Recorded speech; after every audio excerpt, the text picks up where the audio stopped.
விறுவிறுப்பான அரசியல் நிகழ்வுகளை பற்றிய ஆய்வுகள், நியாயங்களின் நிறம் மாறாத கூர்மையான விமர்சனங்கள், தீமைகளை சுட்டெரிக்கவும் நல்ல அரசியலை வளர்த்தெடுக்கவும் அறிவார்ந்த விவாதங்கள், இளைய தலைமுறையிடம் விழிப்புணர்வை ஊட்டும் விரிவான வரலாற்று விளக்கங்கள், கலை, இலக்கியம், ஆன்மீகம், பண்பாடுகளை படம் பிடித்து காட்டும் கருத்தோவியங்கள் வாரந்தோறும் உங்கள் தமிழருவி தர்பாரில் அணிவகுக்கும்.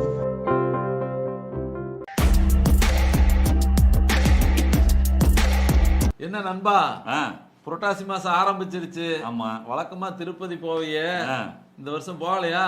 அதெல்லாம் ஆனந்தமா அமோகமா போய் அற்புதமான தரிசனத்தை பார்த்துட்டு வந்துட்டேன். அப்படியா?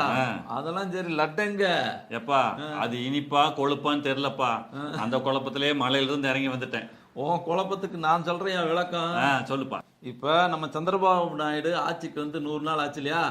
அந்த 100வது நாள் அன்னைக்கு அவருடைய அமைச்சரவை எல்லாம் கூப்பிட்டு ஒரு சின்ன மீட்டிங் நடத்தினார். சரி. அந்த மீட்டிங்ல என்ன சொன்னாருன்னா, இந்த திருப்பதி லட்டோட புனிதத்தை கெடுக்கிற மாதிரி முன்னாள் இருந்த ஆட்சியாளர்கள் அந்த நெய்யில வந்து கலப்படத்தை பண்ணிட்டாங்கன்னு சொல்லி இருக்காருப்பா. இதை உறுதிப்படுத்துற விதமா திருப்பதி தேவஸ்தானம் வந்து என்ன பண்ணிருக்குன்னா, அதுக்கு வந்து நெய்யெல்லாம் செக் பண்ணி பார்த்ததுல நம்ம திண்டுக்கல் ஏஆர் டைரி நிறுவனத்தில் இருந்து வந்த நெய்யில மட்டும் 20% நெய்யும் 80% கலப்படம் இருந்ததா வழக்கு பதிவு பண்ணிருக்காங்க. எப்பா இப்படி லட்டை வச்சு ஒரு அரசியல் பண்றாங்களாப்பா? என்னப்பா இது? இங்க லட்டை வச்சு அங்க அரசியல் நடக்குது, இங்க ஒரு காயின் வச்சு ஒரு அரசியல் சொல்றேங்க. அப்படியா? ஆமாப்பா. சொல்லுப்பா. அந்த 100 ரூபாய் காயின் இருக்குல்ல, கலைஞர் படம் போட்டது, அந்த காயின் வச்சு ஒரு அரசியல் இருக்கு. என்னப்பா சொல்ற? நாணயத்தை வச்சு அரசியலா? ஆமாப்பா. இப்ப நம்ம யாராவது தலைவர்ல பார்க்க போனா மரியாதை நிமித்தமா புத்தகங்களை பரிசா கொடுக்கும்ல. ஆமா. அதுக்கு பதிலா இப்ப திமுக காரங்க புதுசா ஒரு ட்ரெண்ட் உருவாக்கி இருக்காங்க. என்ன தெரியுமா? இந்த கலைஞர் உருவம் பதித்த நாணயத்தை வந்து எல்லாத்துக்கும் பரிசா கொடுக்கறதா கொடுத்துக்கிட்டு இருக்காங்க. அது 100 ரூபாய் காயின். ஓஹோ. அதை போய் இவங்க பிளாக்ல வேற வாங்குறாங்க. ஐயா 5000 10,000 எல்லாம் கொடுத்து பிளாக்ல வாங்குறாங்க. அட அநியாயமே. இப்ப சமீபத்துல நம்ம இந்த திமுகவுடைய சிறுபான்மையினர் நலத்துறை அமைச்சர் இருக்காருல்ல, மஸ்தான். ஆமா. அவர் வந்து கோவை பேரூர் ஆதீனம் மருதாச்சத்துல சந்திக்க போறாரு. அவருக்கு இந்த 100 ரூபாய் காயினை கொண்டு பரிசா கொடுத்துருக்காருப்பா. அதை அவர் வச்சு என்னையா பண்ண போறாரு? அதை வச்சு ஒண்ணும் பண்ண முடியாது. ஒரு இட்லி கூட வாங்கி சாப்பிட முடியாதுயா. ஏன்னா அதெல்லாம் நினைவு பரிசா வச்சக்கூடிய காயின். சரி, நம்ம திருமாவளவன் நடத்துற மதுவிலக்கு மாநாடு பத்தி ஏதாவது அப்டேஷன் சொல்லப்பா? அது என்ன மதுவிலக்கு மாநாடாப்பா? எப்ப போய் முதலமைச்சர் ஸ்டாலின் அவர் சந்திச்சுட்டு வந்தாரோ அப்பவே அது மதுவிலக்கு காமெடி ஆயிருச்சு. என்னப்பா இப்படி காமெடின்ட்ட? ஆமா. சரி சரி. அதாவது நம்ம திருமாவளவன் முதல்ல என்ன பாத்தீங்கன்னா, ஆட்சியில பங்கு அப்படின்னு பயங்கரமா ஆர்ப்பாட்டம் பண்ணிட்டு இருந்தாரு. அப்புறம் பார்த்தா இப்ப அப்படியே அமுக்கி வாசிக்கிறாரு. அமிக்கெல்லாம் வாசிக்கலப்பா, ஆதவர்ஜினா வச்சு ஆழம் பார்த்துட்டு இருக்காரு. அது யாருப்பா ஆதவர்ஜினா? புதுசா இருக்கு. ஆதவர்ஜினா யாருன்னா கேக்குற?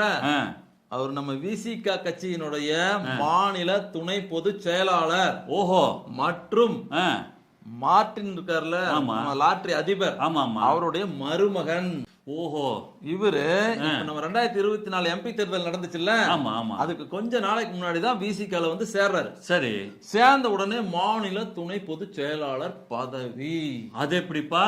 அது எப்படின்னு உனக்கு தெரியாதாப்பா? காசு, பணம், துட்டு, மணி அதெல்லாம் கரெக்ட் தான்ப்பா. அந்த ஆதவ் அர்ஜுனா என்ன சொல்லியிருக்காரு தெரியுமா? சினிமா துறையில் இருக்கிறவங்களே துணை முதலமைச்சர் ஆகும் போது 40 ஆண்டு கால அரசியல் இருக்கிற எங்க அண்ணன் திருமாவளவன் ஏன் துணை முதலமைச்சர் ஆகக்கூடாதுன்னு சொல்லி கேட்டிருக்காருப்பா. ஏப்பா, இந்த சினிமா துறைன்னு ஒருத்தர் சொல்லியிருக்காருல்ல, அது வந்து நம்ம இளவரசர் உதயநிதி ஸ்டாலின் தானே? ஏப்பா, எல்லாமே தெரிஞ்சுக்கிட்டு என் வாயால வர வைக்கணும்னு பாக்குற பத்தியா? ராதாகிருஷ்ணன் என்ன சொல்லியிருக்காருன்னா, வட மாவட்டங்கள்ல வந்து விடுதலை சிறுத்தைகள் ஆதரவு இல்லாம திமுக ஒருபோதும் ஜெயிக்க முடியாதுன்னு சொல்லி இருக்காருப்பா. அப்போ இத கேட்டுட்டு திமுக தலைமையில டென்ஷன் ஆயிருப்பாங்களே. டென்ஷன் ஆகாம நம்ம ராசா என்ன சொல்லியிருக்காரு தெரியுமா? இந்த ஆதவர்ஜினாவுக்கு அரசியல் கொள்கையும் தெரியல, கூட்டணி தர்மமும் புரியல, அவர்கிட்ட அவங்க கட்சிக்காரங்களை எச்சரிக்கையா இருக்கணும்னு சொல்லி இருக்காருப்பா. ஓஹோ. அது மட்டும் இல்லாம என்ன பேசிக்கிறாங்கன்னா, இந்த ஆதவர்ஜினா வந்து அதிமுக, காங்கிரஸ், விசிகா எல்லாம் ஒன்னா சேர்ந்து அடுத்த தேர்தலுக்கு கூட்டணி அமைக்கிறக்கா திட்டம் போட்டிருக்காருன்னு சொல்றாங்க. ஓஹோ. அப்போ 2026 வர்ற வெடிச்சத்தத்துக்கு இப்பவே மருந்து கலக்குறாங்க. ஆமாயா. அது சரிப்பா, இந்த விடுதலை சிறுத்தைகள் கட்சியோடைய எம்பி ரவிக்குமார் இருக்கார் இல்லையா, அவர் ஏதோ கருத்து சொல்லியிருக்காரு. ஆமாப்பா, அவர் என்ன சொல்லியிருக்காருன்னா, இந்த திமுக விடுதலை சிறுத்தைகள் கூட்டணி இருக்குல்ல, ஆமா, இது வந்து எண்ணிக்கையை வச்சு மட்டும் கிடையாது, சரி, இது ரொம்ப கொள்கை பிடிப்பானது. ஓ, இந்த ஆதவ அர்ஜுனா சொல்லியிருக்காருல, வட மாவட்டங்கள்ல வந்து எங்க கூட்டணி இல்லாம ஜெயிக்க முடியாதுன்னு சொன்னது வந்து ரொம்ப முரண்பாடானது. அவர் அரசியல் முதிர்வே இல்லாம இப்படி ஒரு கருத்தை சொல்லிட்டாரு அப்படின்னு சொல்லி அவர் கட்சிக்காரரு அந்த கட்சிக்காரரை வாரிக்கிறாங்க. ஐயா எப்பா இப்படி வந்து முரண்பட்டு பேசுனா அது வந்து திமுக விசிக கூட்டணியில் ஒரு விரிசல் உண்டாக்கிறாதா? அது வர்றதுக்கு வாய்ப்பே இல்லப்பா. இப்படியே சோ காட்டிட்டு இருப்பாங்க. தேர்தல் சமயத்துல வாங்குறத வாங்கிட்டு அவங்க வாட்டுக்கு ஒட்டிக்கிட்டு போய்கிட்டே இருப்பாங்க. இப்ப பாரு, தொல் திருமாவளவன் என்ன சொல்லியிருக்காருன்னா, இந்த ஆதவ அர்ஜுனாவுக்கு கருத்து சொல்றதுக்கு உரிமை இருக்கு, சரி, நாங்க முன்னணி நிர்வாகிகள் ஒன்னா சேர்ந்து இத பத்தி ஒரு முடிவு எடுப்போம்னு சொல்லியிருக்காரு. ஆனா எந்த சூழ்நிலையும் திமுகவுக்கும் எங்களுக்கும் பிளவு ஏற்படாதுன்னு சொல்லியிருக்காருப்பா. ஓஹோ, அப்போ திமுகவுக்கும் விசிகாக்கும் முடியாது, முடியவே முடியாது. இந்த ஆதவ அர்ஜுனா வந்து லேஸ்ல விடுற மாதிரி தெரியலையா? ஆமாமா, அவர் விட மாட்டாருப்பா. அவர் என்ன சொல்லியிருக்காருன்னா, ஜெயலலிதா தான் உண்மையான சமூக நீதி காத்த வீராங்கனைன்னு சொல்லியிருக்காரு. ஓஹோ, எப்படி தெரியுமா? அவர் வந்து திருச்சிங்கிற பொது தொகுதியில தலித் ஏழுமலை நிக்க வச்சு ஜெயிக்க வச்சாரு. ஆனா இப்ப இருக்கிறவங்களுக்கு எல்லாம் அந்த தைரியம் இருக்கா? அவங்களும் எல்லாரும் தனி தொகுதியில் தான் நிக்க வச்சு ஜெயிக்க வைக்கிறாங்க. அவரு தான் உண்மையான வீராங்கனைன்னு சொல்லியிருக்காருப்பா. அதை விடப்பா, இப்போ அண்ணாமலை இங்க இல்லாத நேரத்துல ஹெச் ராஜா கட்சி எப்படி வழி நடத்துறாரு? அவருக்கு என்னையா, அவர் சும்மா வெங்கலக்கடையில பூந்த யானை மாதிரி திமுக விட்டு வாங்குன்னு வாங்குறாரு. எப்படி ஆற்காடு வீராசாமி, துரைமுருகன், மு.க. ஸ்டாலின் இவங்க குடும்பத்தினர் எல்லாம் சிபிஎஸ்இ ஸ்கூல் நடத்துறாங்கல்ல. ஓஹோ, அந்த சிபிஎஸ்இ ஸ்கூல்ல மட்டும் மும்மொழி கொள்கை அமல்படுத்திட்டு இருக்கீங்க. மும்மொழி கொள்கைன்னா? மும்மொழி கொள்கைன்னா தமிழ், இங்கிலீஷ், ஹிந்தி. ஆமா, அவங்கதான் இந்திய ஆகாதுன்னு மேடைக்கு மேடை மைக்க பிடிச்சி பேசிட்டு இருக்காங்களோ. அது மேடைக்கு மேடைதான்யா. ஹெச் ராஜா என்ன சொல்லியிருக்காருன்னா, இப்ப இந்த கார்பரேஷன் கவுன்சிலர், அதே மாதிரி திமுக பிரமுகர்கள் இவங்க என்ன பண்றாங்கன்னா, அவங்க குழந்தைகளை வந்து மும்மொழி கொள்கை இருக்கிற சிபிஎஸ்இ ஸ்கூல்ல தான் சேர்த்துறாங்க. அப்ப இருமொழி கொள்கை இருக்கிற ஸ்கூல்ல சேர்க்கறது இல்ல. ஆமாமா, இருமொழி கொள்கை இருக்கிற கார்பரேஷன் ஸ்கூலு, கவர்மெண்ட் ஸ்கூலு இதுல எல்லாம் சேர்த்த மாட்டாங்கப்பா. அடப்பாவிகளா, இதுதான் வந்து போலித்தனங்கிறது. ஓஹோ, அதுக்கு இவர் என்ன சொல்றாரு ஹெச் ராஜா? இவர் என்ன சொல்றாருன்னா, இப்படிப்பட்டவங்களுக்கு பேரெல்லாம் லிஸ்ட் எல்லாம் எடுத்து அவங்க எங்கெங்க படிக்கிறாங்க, எந்தெந்த ஸ்கூல்ல படிக்கிறாங்க எல்லாத்தையும் டீடைல எடுத்து அதை கொண்டாந்து அவங்க வீட்டு செவத்துலயே ஒட்டுறாங்கிறாரு. அவர் செஞ்சாலும் செஞ்சிருவாரப்பா. கண்டிப்பா. இருந்தாலும் ஒரு யதார்த்தமான விஷயத்த சொல்ற மாதிரி சொல்லு. நம்ம இந்த பக்கம் இருந்து அரக்கோணம் தாண்டினா ஆந்திரா போனா தெலுங்கு வேணும், அந்த பக்கம் போனா கேரளாக்கு போனா பாலக்காடு போனோம்னா மலையாளம் வேணும், ஆமா, இந்த பக்கம் போனா கன்னடம் வேணும். ஆமா, இப்படி எல்லா குழந்தையும் படிச்ச குழந்தைகளுக்கு ஃபுல்லா தமிழ்நாட்டிலே வேலை கொடுக்க முடியுமா? பல ஊர் போய் பல பக்கம் படிச்சு பல மொழிகளை கத்துட்டாதான்ப்பா நல்லது. சரிதான்ப்பா, அதான் அப்பவே சொன்னாங்களே, திரைக்கடல் ஓடியும் திரவியம் தேடுவோம்னு. சரி, அது இருக்கட்டும். இந்த அதிமுக மாஜி அமைச்சர் சி.வி. சண்முகம் இருக்காரு இல்லையா, அவர் ஏதோ மன்னிப்பு கேட்கணும்னு சுப்ரீம் கோர்ட்டே சொல்லியிருக்காமே. சொல்றேன் கேளு. நம்ம சி.வி. சண்முகம் என்ன பண்ணாருன்னா, ஒரு பொதுக்கூட்டத்துல பேசும்போது திமுக ஆட்சியில மது விற்பனை அதிகமாயிருச்சு, போதை பழக்கம் அதிகமாயிருச்சு அப்படின்னு சொல்லி ஓப்பனா போட்டு உடைச்சிட்டாரு. ஓஹோ, அதனால என்ன ஆச்சுன்னா, திமுக காரங்க வந்து ஒரு 4 வழக்கு அவர் மேல ஹைகோர்ட்ல தொடர்ந்துட்டாங்க. ஓட்டு தாக்கு. அதுக்கப்புறம் இவர் என்ன பண்ணாருன்னா, அந்த ஹைகோர்ட்ல போய் இந்த வழக்குல தள்ளுபடி பண்ணணும்னு சொல்லி அப்பீல் பண்ண, ஹைகோர்ட் என்ன பண்ணுச்சு, அந்த 4 வழக்குல 2 வழக்க தள்ளுபடி பண்ணி மீதி 2 வழக்கு அப்படியே இருக்கு.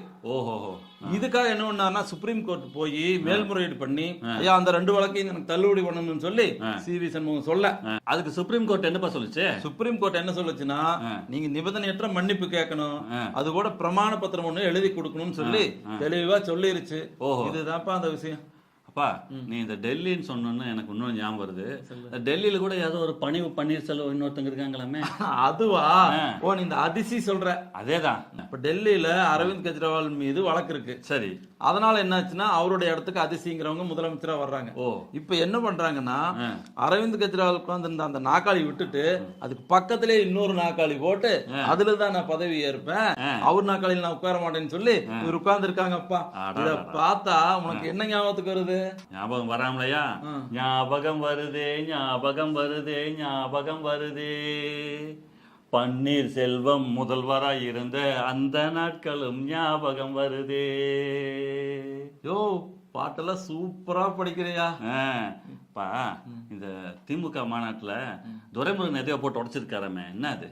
அவர் எதையும் போட்டு உடைக்கல நண்பா. அவர் என்ன சொன்னாருன்னா, ராஜாஜி காலத்திலேயே இந்தி திணிப்பை கொண்டு வந்தாங்க. சரி, இப்பவும் வந்து அதே கொள்கை அப்படியே இருக்கு. ஒரு குறிப்பிட்ட ஜாதிக்காரங்க தான் மும்மொழி கொள்கைன்னு சொல்லி நம்ம மேல இந்தியை திணிக்கிறதுக்கு பாக்குறாங்க.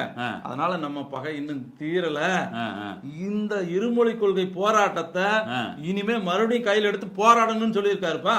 கேப்பா இவரு கேப்பா இந்த வேலை நண்பா. சரி, காட்டிக்கணும்ல. இந்த வாரம் வயநாடு தான். வயநாட்டுக்கா? ஆமா. அங்கேப்பா நீ போற? ஏய், ராகுல் காந்தி கூப்பிட்டுருக்காருப்பா. ராகுல் காந்தியா? ஆமா. ஏய், என்ன மட்டும் இல்ல, உன்னையும் தான் மத்த சுற்றுலா மக்கள் எல்லாம் தான் கூப்பிட்டு இருக்காரு. ஓஹோ. அவர் என்ன சொல்லியிருக்காருன்னா, வயநாடு வந்து ரொம்ப அழகானது, அங்க இருக்கிற மக்கள் வந்து ரொம்ப இரக்க குணம் மிக்கவங்க, ரொம்ப கருணை உள்ள மிக்கவர்கள். அதனால வந்து நீங்க எல்லாரும் வந்து அவங்களுடைய வாழ்வாதாரத்தை வந்து உயர்த்தணும்னு சொல்லி நம்ம மறுபடியும் சுற்றுலா போனா தான் அவங்களுக்கு வாழ்வாதாரம் உயரும்னு சொல்லி அவர் சொல்லியிருக்காருப்பா. எப்பா இந்த ராகுல் காந்தி பிரச்சனையை உருவாக்காம உருப்படியா பேசி இருக்கிறது சந்தோஷமான விஷயம்ப்பா. கரெக்ட் தான்ப்பா. இப்ப என்னன்னா, அந்த முண்டக்கை வயநாடு பகுதிகளில் மக்கள் வந்து வாழ்வாதாரம் இழந்து இருக்கிறாங்க. நம்ம எல்லாம் போனாதான், அதாவது சுற்றுலா பயணிகள் போனா தான் அவங்களுடைய வாழ்வாதாரம் உயரும்னு சொல்லி அவர் கூப்பிட்டுருக்காருப்பா. அதனால நான் போறேன். அங்கேயே மழை, வெள்ளம், நிலச்சரிவுன்னு உயிர் சேதம் அவ்வளவு ஆயிருக்குது. அங்க எப்படிப்பா நம்பி போறது? இப்ப எல்லாம் சரியாயிடுச்சாமாப்பா.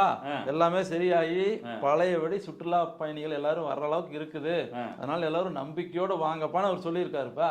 சரி, ராகுல் காந்தி சொல்லிட்டாரு. இந்த ராகுல் காந்தி தனக்கு வாழ்வு கொடுத்த அந்த வயநாட்டுக்கு என்ன செஞ்சிருக்காரு?